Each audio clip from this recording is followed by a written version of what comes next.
Ini adalah kisah perjalanan akhir hidup seorang letnan kolonel yang ikut terhasut dalam peristiwa kelam di negeri tercinta ini. Peristiwa bersejarah yang tercatat sebagai sejarah kelam dalam perjalanan bangsa ini. Dia adalah Letnan Kolonel Untung yang akhir hidupnya tidak seberuntung namanya. Peristiwa-peristiwa dalam masa-masa terakhir hidupnya patut menjadi pelajaran untuk kita semua. Beginilah kisahnya.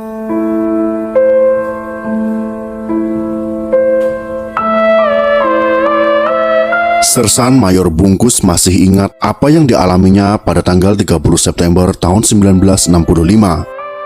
Seperti yang diakuinya dalam artikel The World of Sergeant Mayor Bungkus Through Interviews with Benedict Anderson and Arif Jati, yang dimuat di Jurnal Indonesia edisi Oktober tahun 2004, volume 78 terbitan Universitas Cornell.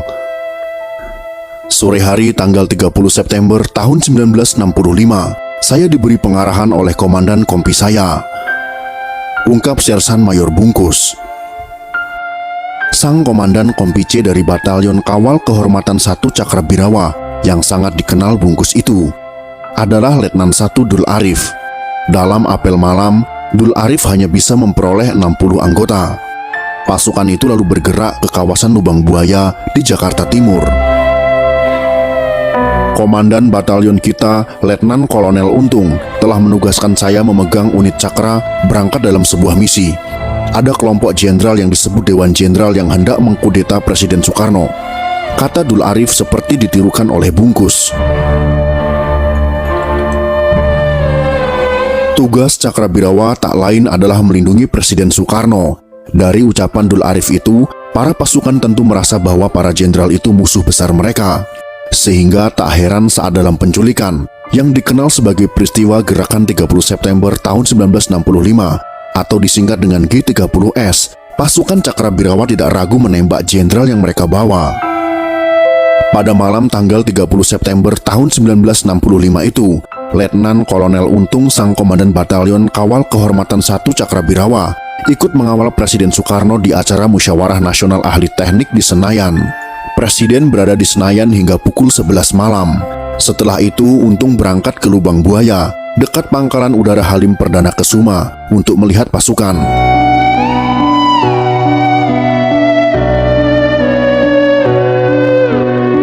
Pada dini hari tanggal 1 Oktober tahun 1965, pasukan pun berangkat menculik jenderal-jenderal Angkatan Darat yang dianggap sebagai Dewan Jenderal. Ada 6 jenderal dan 1 letnan berhasil ditangkap, hingga berakhir di sebuah sumur tua di Lubang Buaya. Paginya pada tanggal 1 Oktober tahun 1965, Letnan Kolonel Untung yang pendiam dan dianggap buta politik itu dalam siaran Radio Republik Indonesia RRI tersebut sebagai Ketua Dewan Revolusi, di mana anggota-anggota Dewan Revolusi itu adalah orang-orang terkemuka yang tak semuanya adalah komunis. Untung menjadi satu-satunya penanda tangan dokumen Dewan Revolusi itu. Aksinya tak hanya soal malam jahanam itu, karena sebelumnya Untung menorehkan sejarah soal dirinya. Letnan Kolonel Untung adalah pemegang bintang sakti, seperti juga Beni Murdani, atas aksinya pada tahun 1962 dalam operasi Trikora melawan tentara Belanda di Papua Barat. Intinya, Untung sempat punya nama baik sebelum tanggal 30 September tahun 1965. Untung memang tak seberuntung namanya. Ia jadi pemimpin gerakan kudeta yang gagal. Untung bertubuh pendek, kekar, dan berleher gemuk, memperlihatkan stereotip seorang prajurit, tulis John Rusa dalam dalih pembunuhan massal tahun 2008. Ia hanya bisa diandalkan bertempur seperti di Sumatera waktu menghajar PRRI dan di Papua Barat dalam Trikora, tapi tidak untuk berpolitik. Audrey Kahin dalam karyanya Dari Pemberontakan ke Integrasi tahun 2005 menyebut orang-orang di Sumatera Barat heran mengetahui Untung yang pendiam dan tidak populer memimpin sebuah kudeta G30S itu. Untung memang dilahirkan untuk menjadi tentara. Laki-laki bernama asli Kusman ini, seperti ditulis Julius Poor dalam Gerakan 30 September, Pelaku, Pahlawan, dan Petualang tahun 2010, pernah jadi pembantu tentara Jepang Heiho di zaman Jepang, waktu umurnya belum 20 tahun. Ketika peristiwa Madiun 1948, ia masih berpangkat sersan mayor. Pada tahun 1950-an, ia pernah jadi bawahan Soeharto sebagai letnan dalam batalion Sudikdo di Klucu, Solo. Pangkatnya naik bertahap sejalan jam tugasnya sebagai prajurit. Waktu penumpasan PRRI, sekitar tahun 1958, pangkatnya masih letnan 1. Ia langsung naik jadi kapten usai tugas pulang dari Sumatera. Ia kemudian jadi mayor pada tahun 1962, dan jelang 1965 sudah berpangkat letnan kolonel.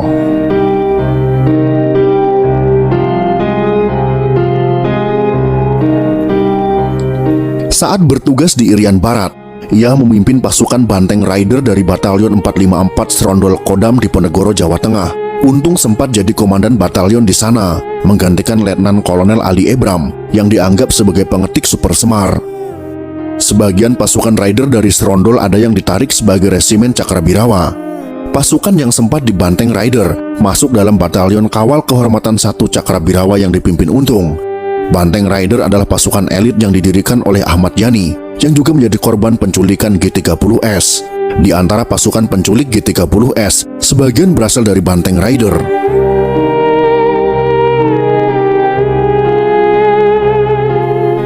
Bintang kehidupan Untung mulai suram sejak tanggal 1 Oktober 1965. Sebagai sosok yang sangar secara militer, Untung tergolong apes terkait peristiwa penangkapannya. Untung yang menghilang setidaknya sejak tanggal 2 Oktober tahun 1965. Pada tanggal 11 Oktober 1965, berusaha kabur ke sekitar Jawa Tengah, dan dia berada dalam sebuah bus. Di Tegal, bus yang ditumpangi rupanya dimasuki tentara yang tak dikenal olehnya. Namun, ia tak mau kena ciduk oleh tentara yang naik. Ia kemudian melompat dari bus. Sialnya, tubuhnya menghantam sebuah tiang listrik. Kesialannya pun semakin bertambah saat orang-orang di sekitar mengira dirinya adalah seorang copet. Untung sempat digebuki massa. Menurut Misbah Yusabiran, dalam kenang-kenangan orang bandel tahun 2009, Untung tetap mencoba menunjukkan gengsi sebagai perwira. Untung memposisikan diri sebagai orang yang tak takut pada siksaan yang akan menimpanya. Pada tahun 1966, Untung diadili oleh sebuah pengadilan luar biasa dalam sejarah Indonesia, yaitu Mahkamah Militer Luar Biasa yang dikenal dengan Mahmilub. Ruang sidangnya pun bukan di gedung pengadilan Kementerian Kehakiman, melainkan gedung Badan Perencanaan Pembangunan Nasional atau dikenal dengan Bapenas di dekat Taman Suropati, Menteng, Jakarta Pusat.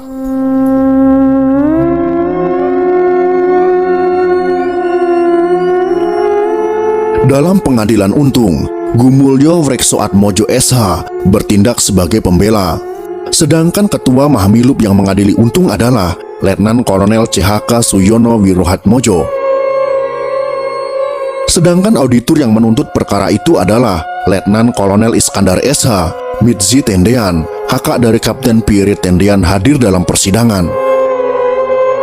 Berkas-berkas pengadilan dibukukan dan jadi sebuah karya yang berjudul Gerakan 30 September di hadapan Mahmilub, Perkara Untung, tahun 1966.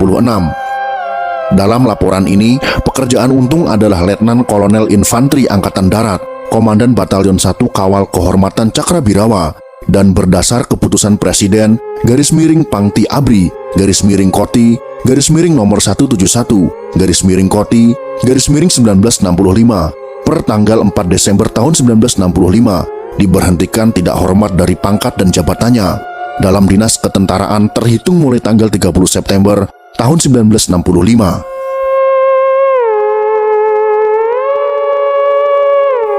Dalam persidangannya, Untung sempat menyebut Kolonel Latif yang menyatakan tentang kesulitan daripada ekonomi prajurit, dan pada umumnya keterangan-keterangan itu dibenarkan oleh yang hadir, yakni saya sendiri, Kapten Wahyudi, dan juga Mayor Udara Suyono termasuk Syam Kamaruzaman dan Pono. Itu yang diingat Untung dalam rapat terkait G30S pada tanggal 19 Agustus tahun 1965. Semula menurut Subandrio dalam buku Kesaksianku tentang G30S tahun 2000, Untung yang sempat ditahan di instalasi rehabilitasi Cimahi punya keyakinan dia tak bakal dihukum mati. Ia yakin Soeharto bakal membebaskannya. Namun pada tanggal 6 Maret tahun 1966, Mahmilub memberi vonis hukuman mati kepada Untung. Esoknya dibuat surat keputusan dari Menteri Panglima Angkatan Darat Letnan Jenderal Soeharto menyetujui keputusan dan eksekusi mati terhadap Untung. Pembelanya sempat meminta Gerasi agar tak dihukum mati. Gerasi tak datang padanya, tapi malah hukuman mati yang menghampirinya. Menurut Subandrio, saat itu dia sudah selesai ditanya permintaan terakhirnya, seperti lazimnya orang-orang yang akan menjalani eksekusi mati. Mungkin karena sedang panik, dia malah tak minta apa-apa. Begitulah nasib Letnan Kolonel Untung yang nasib akhir hidupnya tak seberuntung namanya, karena ikut terlibat dalam gerakan 30 September tahun 1965. Bahkan dia sendiri yang menjadi pemimpin gerakan tersebut.